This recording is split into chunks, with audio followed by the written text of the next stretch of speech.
I think that speaks to a larger issue in our city. Why weren't all parties involved? Why did JCPS find this out like the rest of us? More reaction to that proposal to change a years-long payment agreement between Churchill Downs and JCPS. Tonight, the Louisville mayor is softening his endorsement of that plan. Isaiah, Kim Martinez is following up on this. So, Isaiah, when people found out that money that would be going to JCPS might be going somewhere else, that's when controversy started. A lot of controversy, especially with how much money Churchill, of course, brings in. We actually saw a bit of a reversal from the mayor's office. They had said potential legal issues came up, and of course, the ramifications of breaking a years-long agreement. And now, JCPS's attorneys are pushing back. From full steam ahead to stopping in his tracks. Were there legal concerns?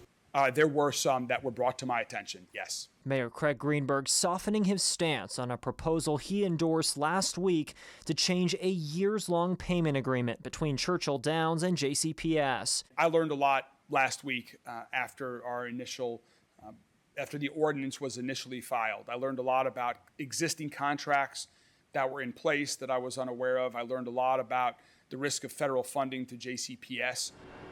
His notable shift in tone and support. The track has not paid property taxes since 2002. Instead, they've been making annual payments to JCPS. There's now a push to move that money away from the school district to Metro government for the services they provide to the track. Listen to this news conference from a week prior, April 22nd. I think it's a long-term win for the city.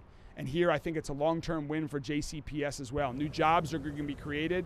Those individuals will be buying homes. They will help increase other property tax values that will go up. Just hours after that, Greenberg's team receiving this email from Kevin Brown, JCPS's main attorney. Yesterday was our first notice that anything like this was pending before Metro Council. Brown said, "We are shocked and concerned. Please call me at your earliest convenience to discuss." Dr. Polio also has a call into Mayor Greenberg. Former JCPS principal and education consultant Michelle Penix voicing her concerns. And we celebrate Kentucky Derby as being a part of the culture of our city and our community.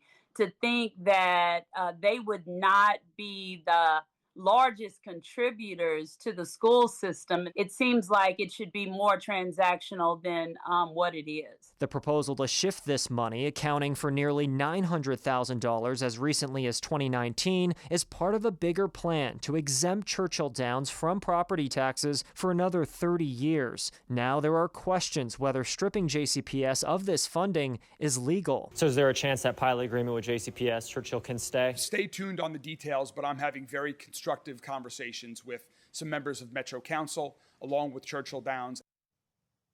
In a letter sent directly to a Churchill Downs executive, JCPS's lead attorney writes, "This agreement will remain in effect until all of the property included within the leased premises is no longer exempt from taxation." In other words, the district argues it deserves the money one way or another. Connie, Doug.